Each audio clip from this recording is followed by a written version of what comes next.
Muito bem, falaremos sobre aprendizado de idiomas, autodidata, aprendizado sozinho de autodidata. O pessoal está entrando aí, que bom.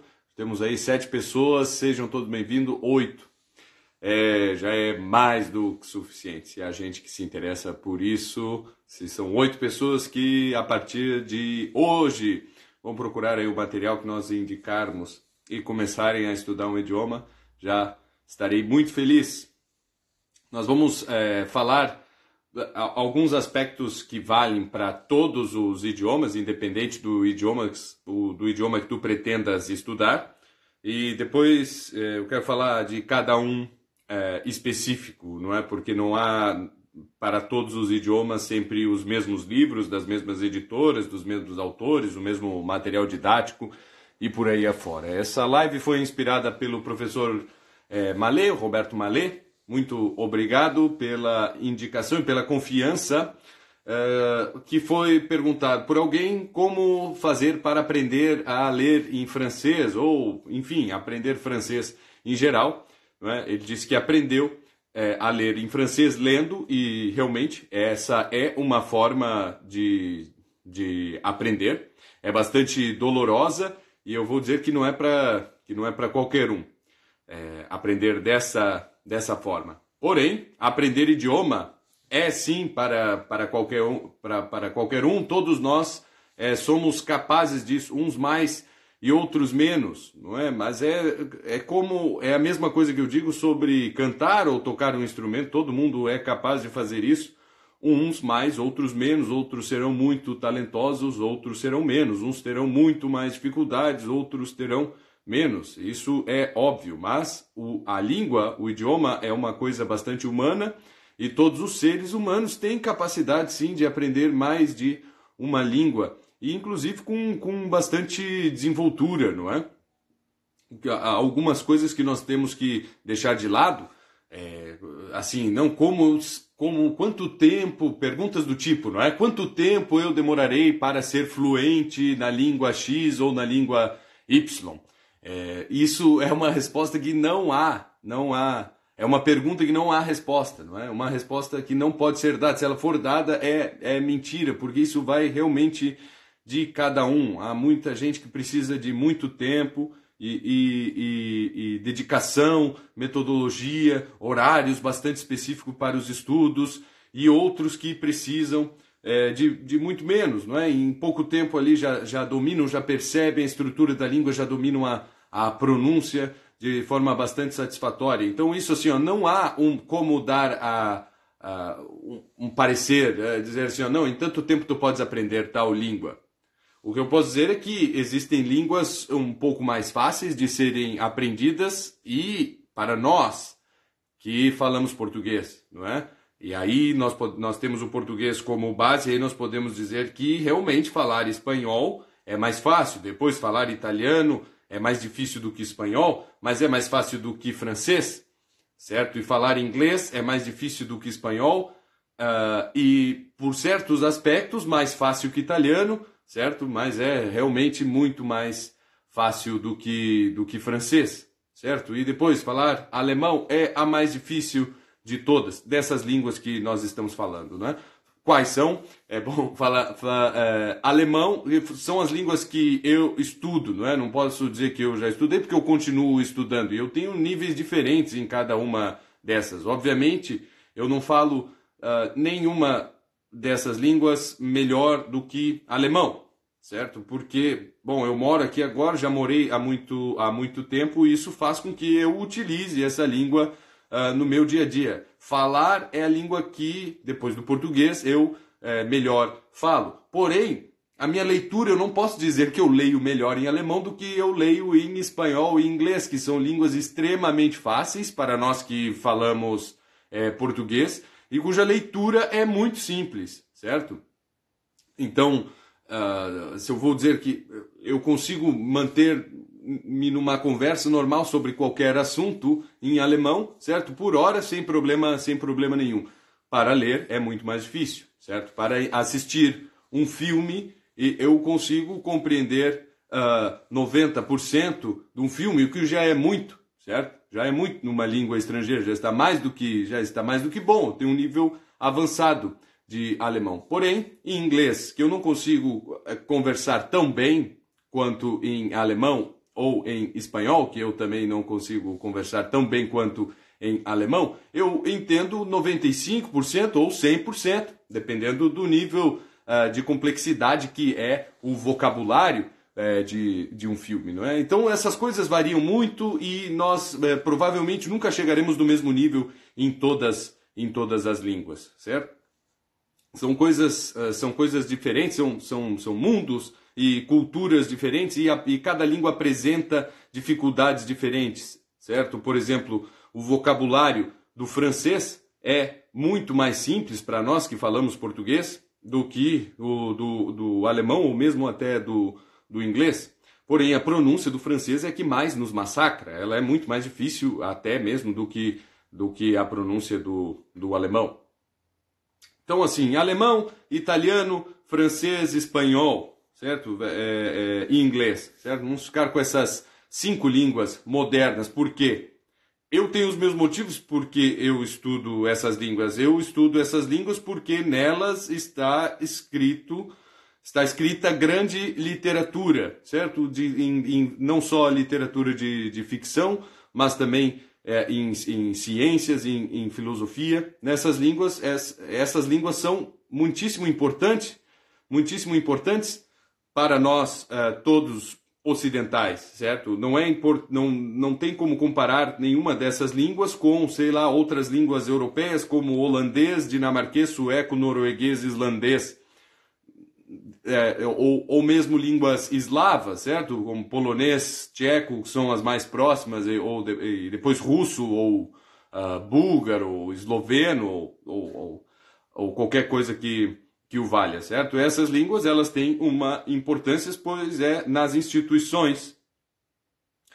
As instituições nas quais a nossa própria sociedade está baseada e em todos os mitos, em todos os elementos culturais, a música que nós ouvimos, ela foi produzida nessas línguas. Então, é o que nós temos de mais próximo, certo? Na ordem, depois do português, com certeza, é o espanhol. E o francês, depois o inglês, mais modernamente, certo? Mais nos últimos anos, e depois o italiano e o alemão, que são línguas mais distantes. E nós, no sul do Brasil, talvez tenhamos isso mais perto pela questão toda da imigração, da forte imigração e da forte influência que nós temos no Rio Grande do Sul, Santa Catarina, principalmente, de alemães e italianos. Mas muito bem.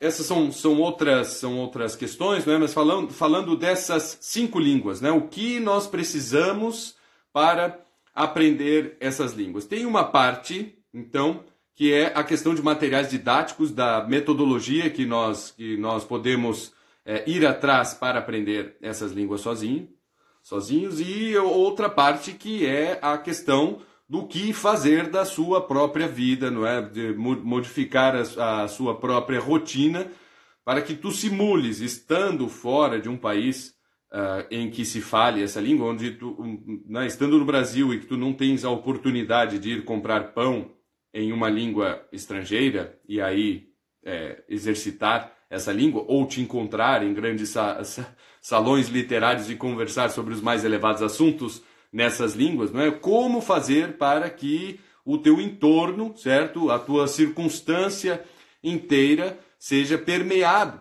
por elementos dessa língua que tu pretendes estudar, ou uma ou mais de uma, não tem problema nenhum, certo? Estudar mais de uma língua mesmo ao mesmo tempo não é problema, certo? Isso pode ser feito muito bem.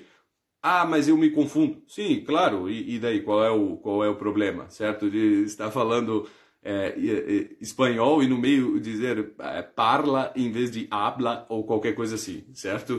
Há confusão, não tem problema. Depois essa confusão acaba sendo cada vez mais rara e se percebe, se consegue muito bem separar uma língua da outra. Então há duas coisas: material didático, certo? Metodologia, o livro nos quais eu vou basear o meu estudo, vou acompanhar o meu desenvolvimento, vou inclusive poder me autoavaliar, e há uma outra coisa que é a tua vida e os teus interesses que estejam ligados com não só com as línguas diretamente, mas com a cultura inteira. E uma coisa tem a ver com a outra no primeiro critério que nós podemos adotar quando vamos escolher um material didático. Que seja um material didático que venha repleto de elementos culturais, não só gramática, não só vocabulário disperso e sem ligação nenhuma com a realidade, mas sim materiais que tenham elementos culturais fortes, certo? E elementos culturais imperecíveis e morredouros, não é? Não assim como quais são os aplicativos mais usados pelas pessoas hoje em dia na França, certo? E que são diferentes, não é? As culturas modernas são assim, cada país tem o seu foco em alguma coisa e isso não interessa, certo? Agora, os livros que estão sendo publicados nesse ano em qualquer um dos idiomas estão focados nisso, não é? Estão focados em ensinar como eu peço o arroba aqui do Instagram para alguém, se for importante, não é? Dentro daquele contexto, não é? Por exemplo, num livro de alemão não aparece isso porque ninguém usa Instagram quase.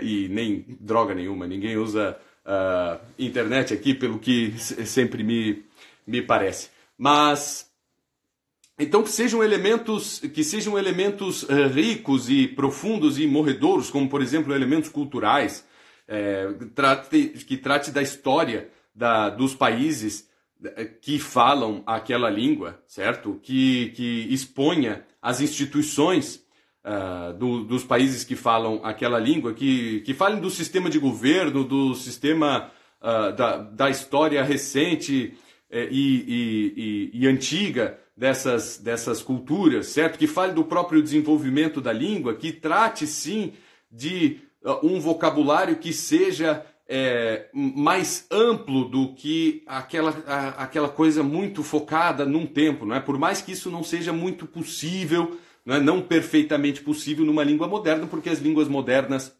mudam e nós não temos o que fazer contra isso. Elas vão mudar e o que acontece é que eu preciso realmente ter uma atualização da metodologia, estar sempre atento ao vocabulário que nessas línguas muda. Se eu pegar um livro, seja lá de que idioma for, de 100 anos atrás, ele pode ser muito bom, ou de 150 anos atrás, alguns dos que eu vou recomendar daqui a pouco são tão velhos assim, não é? Tem 150 anos, até mais, um pouco mais, e é preciso ter muita atenção, porque aquele vocabulário que está ali, aquele conteúdo, ele já foi modificado, não é? Às vezes até o sistema monetário do país já foi modificado e não vale a pena eu estar focando em aprender o sistema monetário que não está mais em voga. Assim são as línguas modernas, coisa que não acontece, né?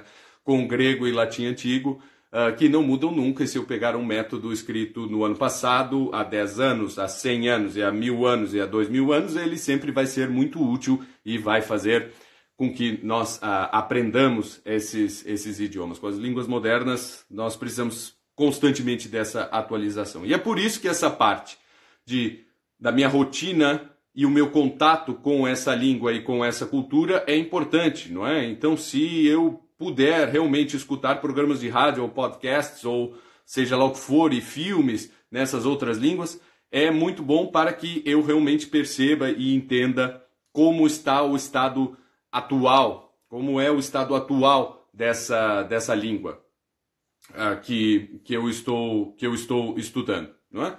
Depois nós temos dentro dessa parte cultural a dica fundamental que eu dou e que hoje em dia é muito fácil de nós termos acesso a isso é realmente filmes, certo?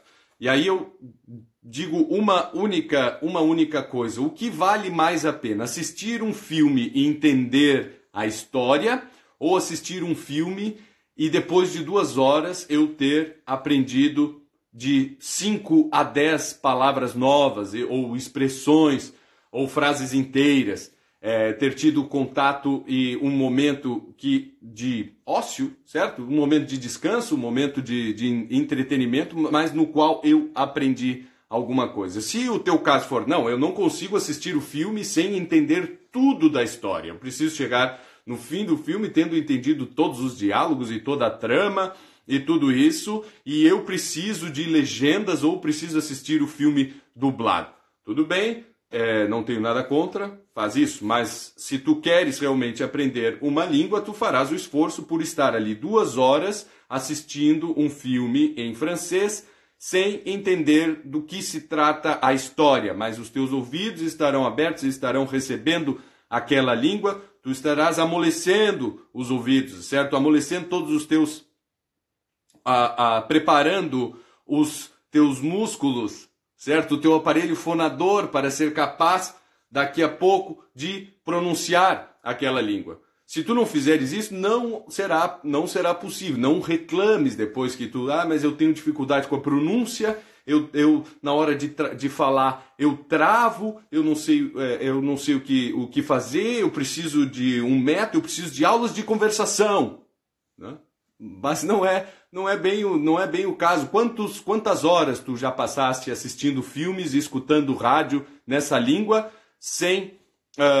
mesmo sem entendendo nada, mesmo sem ter entendido nada, certo?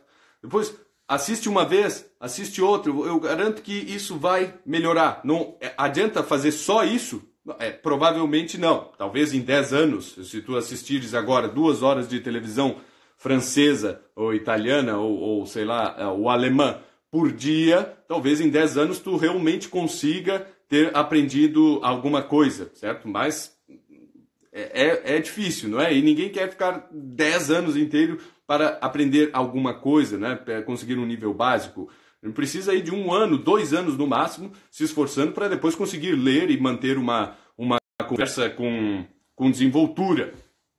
No menor tempo possível. É óbvio, esse é o objetivo de qualquer pessoa que estuda um idioma, por mais que o estudo vai prosseguir. Até porque se eu deixar de estudar por 5, 6 anos, certo? Eu vou perder aquilo para sempre, né? Não vou conseguir retomar, né? O conhecimento não volta. Eu tive há 12, 13 anos atrás, eu aprendi o alfabeto todo coreano, e eu conseguia ler e pronunciar, né? É bastante sistemático, bastante simples o alfabeto do coreano, e eu conseguia inclusive cantar músicas. Eu pegava ali a partitura e tinha o texto embaixo, e eu conseguia cantar as músicas em coreano. Eu não sei nada, não sei mais nenhuma letra, certo? Porque isso ali aconteceu durante alguns meses, quando eu estive em Berlim, tinha uns amigos coreanos, e depois nunca mais eu olhei para aquilo, certo? Também não tinha interesse nenhum. Pessoalmente não tinha interesse nenhum em continuar os meus estudos de coreano, que pararam no alfabeto e na pronúncia, certo? Mas isso se perde, né? Isso se perde com o tempo. Então, por isso que eu digo que o estudo dos idiomas ele tem que conseguir, tem que estar sempre ativo. Então, filmes, rádio, tudo isso é excelente, que seja constante, não é? Que eu tenha ali, que eu não passe uma semana sem ter dedicado ali a pelo menos umas 4, 5 horas a isso, certo? A pôr uns fones de ouvido, escutar um podcast, ver vídeos e assistir um filme no Netflix. Há tanta coisa disponível em qualquer um desses idiomas dos quais eu estou falando, e muitos outros, inclusive, né? Eu acredito, eu nunca pesquisei se há filmes chineses e japoneses no Netflix, mas quem quiser aprender um desses idiomas, é provável que consiga bastante material, não é? Sempre, não é? Existe essa questão passiva, presta atenção nos sons, imita, certo? Imita os personagens, tenta imitar a voz dos personagens, a voz daqueles locutores ali que estão falando no podcast e tudo isso, certo? Imitação, se não houver imitação não adianta, certo? Isso Aristóteles já nos provou há 2.300 anos atrás, não é? Que nós para aprender precisamos imitar. É assim que as crianças fazem. E é assim que nós também devemos fazer. Nós devemos aprender, sim, como as crianças aprendem. Obviamente que nós temos atalhos, não é? A criança, ela precisa praticamente de palavra por palavra ir ouvindo aos poucos, imitando, pronunciando mal e vai indo e aquilo demora, não é? Mas depois o tempo tão longo que a criança precisa só ouvindo para depois pronunciar 2, 3 palavras, 4, 5 frases e isso e tal, não é? E ela vai conseguir realmente um vocabulário normal lá pelos 25 anos, normalmente, onde a pessoa adquire um vocabulário, o seu vocabulário final que permanecerá por toda a vida, se ela realmente não se esforçar por desenvolver a sua própria língua materna, né? Mas até os 25 anos, mais ou menos, nós aprendemos a nossa língua materna. Com o idioma estrangeiro, nós pegamos atalhos e vamos focando, certo? Nós temos um plano inteiro. E aí é que entra o método... o método e o material didático que nós temos que seguir, não é? Que tem que conceber este plano, certo? Para que nós agora possamos cortar o tempo que nós demoraríamos só fazendo essa primeira parte que eu falei dos filmes, vídeos e podcasts e não sei o que, e rádio, isso e aquilo. Nós precisamos agora abreviar isso através de uma metodologia. Eu, quando comecei a estudar idiomas, eu comecei a estudar alemão, não é? Até os 18, 19 anos de idade, eu nem inglês da escola eu tinha estudado, não é? Eu não conseguia dizer para alguém em nenhuma outra língua, assim, eu não falo a sua língua, me desculpe, eu só falo português. Eu não conseguia dizer isso em espanhol, em inglês, ou seja lá o que for. Mas como eu estava estudando música, os meus professores de música disseram, olha, tu não vais a lugar nenhum assim, não é? Tu tens que aprender os idiomas. Primeiro porque eu estudava canto e eu precisava saber pronunciar ali em diferentes idiomas. E depois porque eu precisava ler o material e ter contato com professores de fora e tudo isso, não é? Quer desenvolver uma carreira artística no ramo da música, que tu podes trabalhar com qualquer pessoa de qualquer língua, não é? Porque o resultado final não tem nada a ver com o idioma, mas é preciso haver o mínimo de comunicação, não é? Eles sempre incentivaram, começa a estudar alemão agora. Não é para já. O meu pai tinha algum material em casa já, de um tempo que ele também tinha estudado alemão. Eu peguei naquilo, mas não sabia por onde começar, não é? Existia ali o livro. Bom, eu vou ver isso aqui. Tinha ainda fitas cassete e tal. Eu vou pegar nisso aqui e vou começar a estudar. E aí o que eu fiz, não é? Eu disse, eu preciso aprender palavras, eu preciso saber como dizer as coisas. E a primeira coisa que eu fui fazendo era uma lista de vocabulário, não é? E eu encontrei há uns anos atrás essas listas, né? Eu pegava e escrevia palavras com o significado do lado em português. E achar, bom, isso aqui agora eu sei como dizer essas coisas aqui em alemão, né? Eu tenho aqui, eu me lembro, a primeira lista que eu fiz, eu tinha lá 20 palavras, né? Eu sei dizer esses nomes desses objetos, e sei dizer sim e não, sei dizer talvez, sei aqui 2, 3 verbos, não é? Que eu não sabia conjugar, mas eu sabia que eram uns verbos, não é?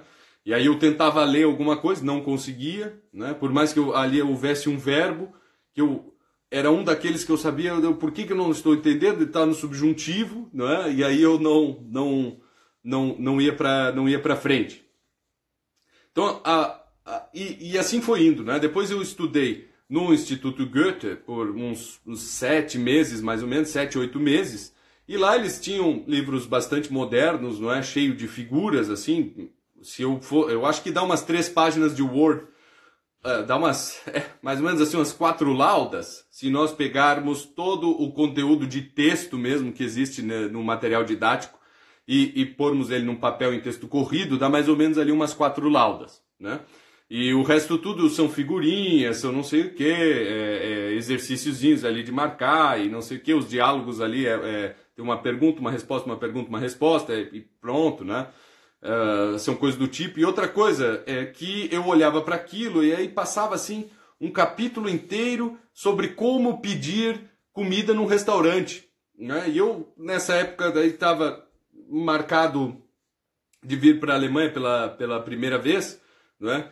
Na cara e na coragem, e eu pensava assim, eu não vou ir num restaurante, certo? Eu não vou ter dinheiro para ir, eu vou ir no supermercado, comprar pão e manteiga, e vou comer pão e manteiga. Por que eu estou aqui aprendendo como é que se pede o bife mal passado e não sei o que? Isso no terceiro mês de aula, não é? Tendo uma aula por semana. E essa coisa assim, lenta, não é? E agora ensinando... Bom, eu digo, isso aqui é para senhoras aposentadas que têm dinheiro para ir viajar, não é? E precisam saber como ir no hotel. Esse é outro capítulo, né? Como pedir toalhas no hotel. Eu me lembro que, não, isso não pode ser. Eu nunca vou ir no hotel na Alemanha, certo? Se um dia eu for, eu espero já estar lá há muito tempo e falando alemão perfeitamente e não vou precisar pedir toalhas em um hotel ou qualquer coisa. Não é? Então, o que eu gostaria de aprender? Eu gostaria de aprender a língua em si, certo? Com algo que eu só fui descobrir 10 anos depois disso. Não, né? Minto. 6 anos depois que eu tinha feito esse curso, já tinha estado por 2 anos aqui aprendendo a língua no dia a dia e com leituras avulsas, lendo jornal, pegando literatura infantil. Não é muita coisa de literatura infantil, e metendo a cara, assim. E aí depois eu fui descobrir que não, o método ele precisa de um vocabulário frequencial. Ele precisa ensinar as palavras que mais aparecem na língua, certo?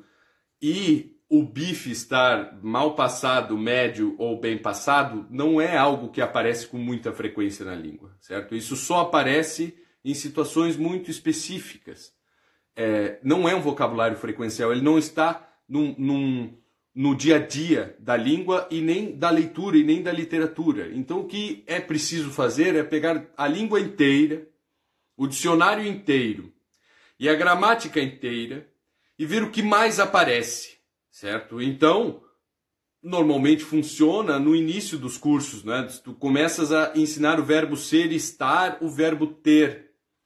E a partir daí, é claro, tu vais aumentando o vocabulário dos verbos, não é? E aí tu ensina como perguntar o nome e tal, e situações que são as primeiras situações de convívio, certo? E normalmente quem quer aprender uma língua para ler se frustra muito com isso, não é? Porque num livro não são essas coisas que primeiramente aparecem, não é? Eu quero aprender italiano para ler Leopardi, para ler Boiardo, Dante e Petrarca, não é? Bom, seja até uma língua, né, bem mais antiga, bastante difícil para quem estuda italiano, mas não vai aparecer lá como te chiama, né? E essa coisa assim, né? Arrivederci, não sei, tchau, arrivederci, tchau.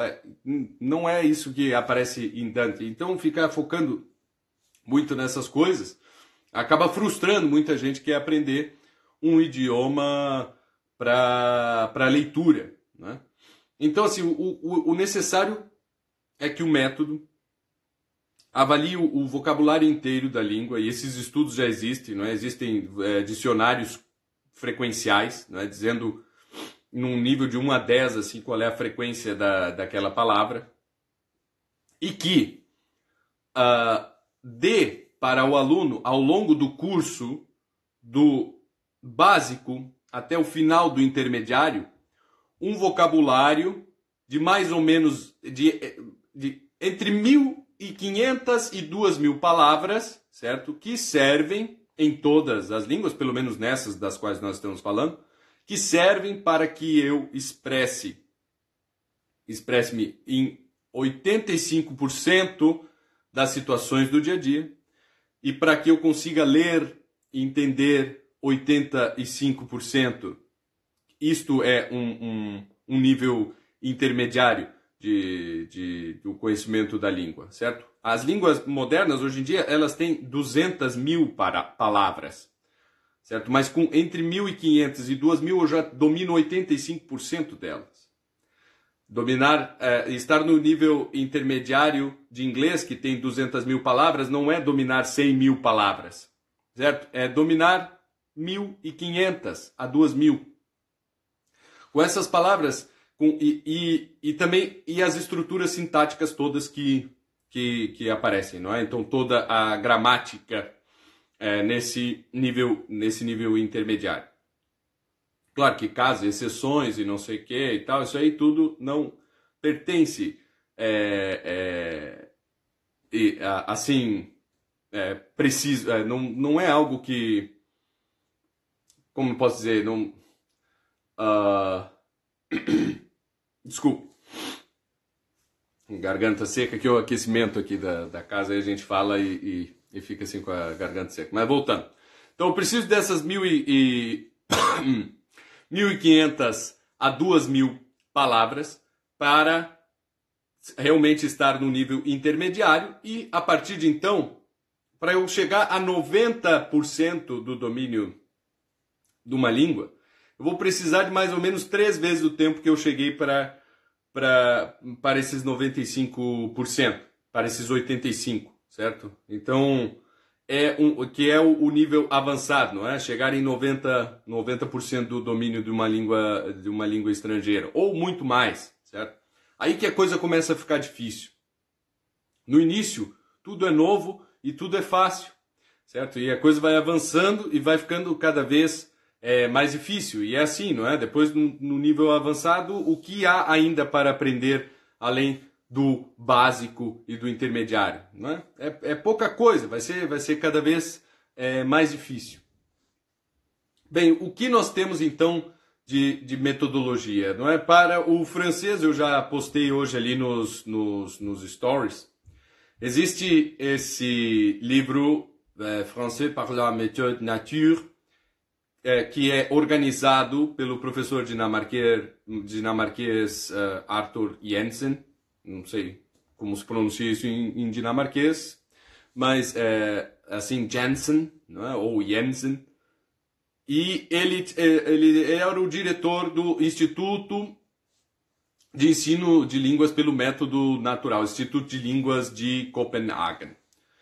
E ele, o que fez foi exatamente isso, né? Ele construiu um método que abrangesse toda a gramática e este vocabulário até o intermediário, já entrando no avançado, certo? Isso, a partir, então, ele consegue trabalhar exclusivamente na língua que ele está ensinando, né? Ele não se utiliza de nenhuma língua, ele não se utiliza de tradução, ele se utiliza da realidade e como essa língua expressa uma realidade específica, certo? E não como essa língua se relaciona com outra, o que é a tradução, né? Tradução tem um texto e aqui do lado eu ponho outro texto. Quando nós aprendemos uma língua, o mais importante não é fazer isso, é pegar uma realidade e descrever com uma língua, certo? O que nós fazemos com a nossa língua materna, nós vamos fazer o mesmo, certo? Em cima da realidade, nós vamos, então, expressar aquela realidade, vamos simbolizar aquela realidade com uma outra língua. Por isso que esse método, ele é feito somente dentro dessa língua. Baseado nesse método é que o Hans Henning Berg fez o Língua Latina per se Illustrata. Ele dava aula de francês e inglês nesse instituto, mas era formado também em latim. E ele diz, bom, é isso aqui que eu preciso para ensinar latim. E já havia tentativas mais ou menos parecidas no Perse School, na Inglaterra, não é? O Direct Method e não sei o que, do Rawls e outros professores. E o que ele faz, então, é usar essa metodologia chamada natural, certo? Não sei, humanamente natural, certo? Não há nada, está na natureza humana, certo? Quando a gente fala natural, hoje é meio complicado, o pessoal acha que é algo mais ligado à natureza animal e até mesmo vegetal do homem, certo? Do que no nível racional. Certo? Aquilo ali é natural da razão humana. A razão humana opera da forma como o texto é expresso e como as línguas funcionam, certo? As línguas são humanas e elas se encaixam, por mais incrível que pareça, quando nós estudamos uma língua como o alemão, parece incrível porque que tem que pensar, como é que alguém pensa assim, certo? né, com essa ordem sintática aqui e tudo isso, né? Mas não, é natural, certo? Existe um limite que nós não passamos em qualquer língua, até mesmo línguas estranhíssimas como o chinês ou seja lá o que for. Então, esses livros pelo método natural, eles existem organizados pelo Arthur Jensen. Eles existem para 3 idiomas, não é? Inglês, francês e italiano. São livros excelentes. O livro de inglês, a Vernácula, a Escola de Idiomas Vernácula, acabou de editar, lançou agora o próprio curso com esse método. É um curso online que se utiliza desse método, assim como nós na escola clássica utilizamos esse método para ensinar latim e grego antigo, certo? A Vernácula está fazendo isso com o inglês. Então, vernácula.com.br. Bom, e os outros idiomas, não é? Bom, existiu um professor no século XIX chamado Henry Warren, um americano, e ele escreveu também 3 livros para ensinar alemão, francês e espanhol. Veja que o francês se repete nesses 2 aí, né? E esses livros, nós não podemos exigir muito dele, não é? Porque ele está nos Estados Unidos, ele está longe da Europa, está longe dos países em que essas línguas são faladas, mas são as línguas mais importantes para as relações comerciais e diplomáticas dos Estados Unidos no século XIX, e é óbvio que foi focado nisso, não é? Nem se pensaria por que alguém numa escola americana ensinaria outra língua a não ser uma dessas 3. E esses três livros, não é? Eles precisam ser muito bem... nós temos que ir com muito cuidado ali, não é? Pela defasagem que há do tempo, certo? Eles são de 1868, se eu não me engano. Pelo menos a edição alemã é de 1868. Isso faz com que nós tenhamos ali, logo nas primeiras páginas, palavras que não podem mais ser usadas, certo? Por exemplo, Knabe. Né? Der Knabe, hoje em dia nós dizemos Junge, né? Menino. Eu estou vendo a Luciana que estava ali, aí a gente trabalhou isso na última sexta-feira. Numa aula de alemão. Essa é uma palavra que não pode mais ser dita, certo? E há outras coisas ali que não pertencem ao vocabulário frequencial de maneira nenhuma, que talvez apareçam quando eu vou ler um texto do século XVIII, porque são questões culturais muito específicas, certo? Ali, por exemplo, está falando da Alemanha, está falando... imaginem, a unificação da Alemanha de 1875... Isso foi escrito antes, então ele está ensinando a língua. Essa é a língua da Alemanha? Não, porque não existia Alemanha, para ter uma ideia. Então, tal é a antiguidade desse método. Mesmo assim, ele é excelente. Mas há um outro problema que os alunos normalmente encontram bastante dificuldade na leitura da tipografia que há ali, não é? Que é aquela tipografia dita gótica, não é? Que até o fim da Segunda Guerra Mundial era usado em todos os livros alemães. A imprensa alemã só usava aquela tipografia, não é? Como se fosse outra coisa. Quase um outro alfabeto, não é? Então existe o grego, o cirílico, o latino e o germânico. Era uma tentativa nacionalista, não é? Muito antes do nazismo ou qualquer coisa assim, mas de ter algo próprio, não é? Não, nós aqui usamos caracteres germânicos, nós não usamos alfabeto latino, não é? Isso quem o faz é um vendido, certo? Está entregue para Roma, certo? Nós aqui usamos o alfabeto germânico, não é? E a imprensa toda era assim, as casas tipográficas só tinham esse tipo de caractere, de tipografia mesmo, não é? Então essa é uma dificuldade, não é? Mas vale a pena, quem estuda alemão, vale a pena aprender isso, certo? Porque há muita coisa escrita assim, e outra coisa, tu consegues bibliotecas inteiras de graça se tu não te importares em ler nesses livros antigos, certo? Porque ninguém quer mais esses livros, né? Tu vens aqui, tu compra ou pegas assim de pessoas que herdaram dos avós e querem jogar os livros fora. Então, isso acontece muito. Eu mesmo, em Porto Alegre, onde existia muitas pessoas com bibliotecas alemãs inteiras, eu peguei muitos livros, não só minha tia-avó, meu avô e isso tudo, mas de outras pessoas assim que me contatavam e diziam: tu não quer uns livros em alemão? Tá cheio de livro em alemão lá em casa, por favor, leve embora, né? E eles normalmente estão escritos com esses caracteres, né? Então vale a pena aprender isso aí, porque economiza na compra de livros e tu monta uma boa biblioteca. Então, assim, são esses dois métodos que nós podemos, que são os que mais se aproximam, né? O nível do Jensen, que é da primeira metade, esse dinamarquês, né? Français par le méthode nature, italiano per il metodo natura e English by the nature method. Esses 3 livros, certo, são do início do século XX. Os outros são da segunda metade, do Henry Warm. Eu não me lembro exatamente o título, certo? Mas eu acho que é German by the Nature Method. Eu acho que o título é inglês, não sei. Mas Henry Warm é fácil de encontrar esses 3 livros, não é? Tem alemão, francês e espanhol, não é? São bastante rudimentares ainda, certo? São bastante rudimentares comparado com o Jensen, que infelizmente não escreveu o livro de alemão e espanhol, senão estaríamos bem. Qual é o problema com os livros que existem hoje em dia, né? Bom, vários, certo? É raro encontrar um livro que tenha um método completo, que esteja todo ali, né? Normalmente é uma série de livros, assim, e depois dessa divisão que fizeram na União Europeia, né? A1, A2, B1, B2, C1, C2, né? Entre A é básico, B é intermediário e C é avançado. Depois disso, então, no mínimo, os cursos vão te empurrar 6 livros, né? E normalmente eles são caríssimos.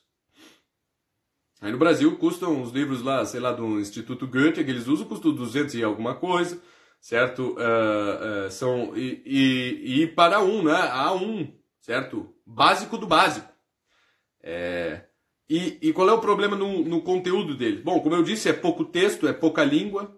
O que está sendo tratado ali, normalmente, tu não consegues fazer nada com aquilo sozinho, então tu pegas ali um livro de alemão como Berliner Platz, ou Themen, ou qualquer coisa assim, ou em qualquer idioma, o livro que a Alliance Française usa para ensinar francês, que o Cultura Inglesa usa para ensinar inglês, certo? Qualquer um deles, tu abres e tu não consegues fazer nada com aquilo. Certo? Porque tu precisas do professor que tem o livro do professor. Eu já trabalhei muito em escola de idioma, eu sei como é, né? Tu chegas lá, tu és contratado, olha, aqui nós usamos este livro, conhece? Eu digo, não. Bom, mas aqui está o teu exemplar de professor, então eu como professor vou ali, abro o livro e aí vai estar dito, primeiro peça para os alunos fazerem isso, isso e aquilo. Abrirem na página tal e explique isto. E aí tu explicas. E aí o aluno, agora peça para os alunos lerem. E depois conversarem com os seus colegas sobre o que eles fizeram no fim de semana. Meu Deus, quem tem paciência para fazer isso por alguns anos, certo? De chega na sala, certo? Qu'est-ce que tu as fait en week-end, certo? E essas coisas todas assim, né? Was haben Sie am Wochenende gemacht, né? Tudo é sempre essa história aí de agora conversa com os seus alunos, com o seu colega e não sei o que e tal. É pro professor daí, bom, agora eles ficam aí conversando, eu fico aqui uns 10, 15 minutos parado, esperando para ver a próxima atividade, não é? E aí vai, né? E o livro é isso, ele tem ali uns diálogos, umas coisas ali, uma coisinha bem besta e tal, né? Nunca entra em nada mais consistente em termos de informação cultural, e o vocabulário também é mal selecionado, né? Faz o que quiser, né? Você tem que cumprir lá com certas diretrizes que os ministérios da educação dos respectivos países exigem Até porque quando são livros europeus, eles são muito focados a ensinar imigrantes.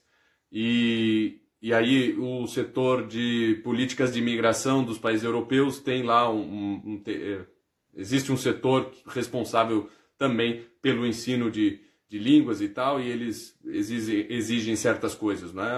Por exemplo, no livro de alemão é muito comum encontrar um capítulo lá inteiro sobre a ecologia e tal, e quais são as cores das lixeiras para tu pôr vidro branco e vidro colorido, né? Porque é diferente, não pode pôr só na lixeira de vidro. Aí a outra onde vai embalagens de plástico, onde vai o papel. Cada um é uma lixeira, né? O lixo orgânico, o lixo não sei do que. Tem várias cores. E isso aparece no curso de alemão, né? Como se isso fosse alguma coisa importante para qualquer pessoa fora da Alemanha, porque muita gente vai aprender alemão e não vai vir morar na Alemanha, nem mesmo vai vir passear, certo? E a gente não aprende o idioma para ir morar em algum outro lugar ou para fazer turismo, certo? Nós aprendemos o idioma para absorver aquela cultura como um todo. Pelo menos a gente já pega essa noção do quão religioso é o alemão quando se trata de ecologia e separar o lixo, não é? Que é o primeiro mandamento, assim, ó, separarás o lixo conforme as cores dos tonéis, certo? É mais ou menos isso. Bom, esse aspecto cultural da Alemanha contemporânea talvez nós peguemos. Mas de resto, não. De resto, nós temos que ir atrás por nós mesmos, né? Então, outro método ali de francês que eu acho, para mim, é uma grande inspiração que me motivou muito a acreditar que era possível ensinar idiomas por mídias, não é? Não só frente a frente, por mais que eu acredite que o contato do aluno com o professor é insubstituível, mas um método que me fez ver que não é possível fazer sim coisa muito boa é o French in Action, que é esse método dos anos 70. A menina lá, a atriz, ela tinha, sei lá o que, 19 anos quando gravou. Hoje em dia ela já deve ter 50 e poucos, não é? E ele é um método dos anos 70 e que é muito bem feito, certo? É muito bem feito, só ensina coisa importante mesmo para a língua, né? Nas primeiras lições tem o número de vezes que aquilo é repetido, que as expressões, que o vocabulário é repetido, que as estruturas sintáticas são repetidas, é bastante satisfatório, não é? Então, assistindo aquilo 1, 2, 3 vezes, acho que são 50 e poucos episódios. Tem tudo no YouTube, pelo menos há uns anos atrás tinha. E hoje eu vi ali que não vi os 50 e poucos, mas há bastante. Eu acho que se consegue essa série completa, né? Eu sei também que tem material didático auxiliar também para isso, né? No caso do francês, né? Estamos falando aqui do caso do francês. Então ele vai desde o início e repete, tem muito... eles contam ali uma história, vai bem devagarinho introduzindo os personagens, as características dos personagens, mas sempre com muita fala, não é? Com muito texto, aquilo é sempre com muita conversa, com muito contato realmente com a língua, né? Então são esses 50 e poucos episódios aí de mais ou menos 50 minutos. E eu não vi nada parecido para nenhum outro idioma, certo? Então, acho que o que nós mais estamos bem servidos, é para o estudo francês. Então, assim, francês ninguém tem desculpa para não estudar. Nós temos o livro lá do século XIX do Warman, temos o livro da primeira metade do século XX coordenado pelo Jensen, né, esse dinamarquês. Nós temos aí o French in Action. Bom, com esses três, não tenha dúvida, né? Se tu conseguires conciliar um com o outro, né? Vai lendo, fazendo os exercícios de um, do outro, vai assistindo os vídeos e ainda mais põe filmes para rodar e tudo isso, tu vais ter acesso, né, a essa língua que é importantíssima para a história do Ocidente, principalmente nos últimos 400 anos, né? Olha tudo que foi escrito em francês e a importância que a França tem dentro da história inteira, né? Então, de francês estamos bem servidos. De alemão, infelizmente não, né? Nós só temos lá o Warman. Espanhol, nós temos o Warman, mas, sinceramente, eu acho que o principal do espanhol é se atirar, certo? Quem tiver a possibilidade de atravessar a fronteira e ter contato com gente que fala espanhol, esse é o melhor método. E fora isso, é óbvio, pega num livro em espanhol e começa a ler o livro em espanhol até que tu te acostumes com aquilo. E vai ver que há palavras ali que tu, se elas estiverem isoladas, tu não vai perceber, não vai entender nada, né? A última palavra que eu me lembre assim, já faz tempo, mas eu acho que era hergas. São gírias, certo? Isso, hergas. E aí eu vi aquilo no texto e aí dá aquela parada, né? Não, mas peraí, isso aqui eu não entendi, né? E aí eu, né, li de novo a frase, pronto, só pode ser gíria, né? Só pode ser, assim, expressão popular, linguística, dentro daquele texto que eu estava lendo. Ah, bom, agora eu entendi, né? Porque no espanhol acontece isso, né? Se tu queres um estudo mais metódico, até para aprender a escrever melhor, né? Fazer exercício e tal, pega lá o Warman, vai te ajudar, né? Mas o principal é focar na leitura de texto. Com relação ao italiano, tem Italiano per il metodo natura, Mendo Jensen, é um calhamaço enorme, mais ou menos umas 700 páginas, tem todo ali o curso com a pronúncia embaixo no código fonético, que é uma beleza, dá um trabalhão danado para aprender aquilo, mas aos poucos tu vai pegando. Mas não adianta, né? Se queres aprender a pronunciar bem, é assistindo filmes e ouvindo rádio e essa coisa toda, e pela imitação, né? Em inglês, aí tem a vernáculo agora, qualquer coisa, procure o pessoal da vernácula, vernácula.com.br. Mais ou menos é isso. Eu vou ver aqui se tem alguma pergunta aqui, então, o pessoal comentando, os cursos não tem nada de literatura, é isso aí mesmo, né? Vamos ver aqui, para as línguas latinas, pelo menos, recomendo a coleção Assimil. Excelente, é um bom curso, né? Tanto o Assimil quanto o Pimsleur. O problema é essa questão do vocabulário frequencial, né? Muitas vezes ali tem muita coisa para encher linguiça com palavras que nunca vais ver na frente. E ele não vai muito longe, não é? Eu acho que o Assimil é um curso que ele fica ali, mais ou menos, ele não chega no intermediário. Não pode dizer que terminando aquele curso, que se propõe a ser um curso bastante completo, chega no intermediário porque ele tem um vocabulário amplo, porém ele não repete aquilo à exaustão, não é como é necessário para que se aprenda uma língua, mas ele é muito bom. Ele é muito bom porque ele é muito divertido, né? O texto é muito bem escrito no Assimil, né? Eu gosto de ler porque tem muita piada e coisa assim, eu acho bastante interessante. Mas é bom. E outro é o Pimsleur. O Pimsleur, para quem tem problema de pronúncia, eu sempre aconselho o Pimsleur. Mas ele enche o saco. Eu não conheço ninguém que tenha feito lá as 30 lições do nível básico que o Pimsleur tem, de meia hora, lições de meia hora, porque ele cansa, não é? Para quem... eu tenho muito problema de pronúncia, não estou conseguindo vencer e tal. Pega o Pimsleur e aprende como fazer essa imitação do que eu falava, não é? Aquilo ali...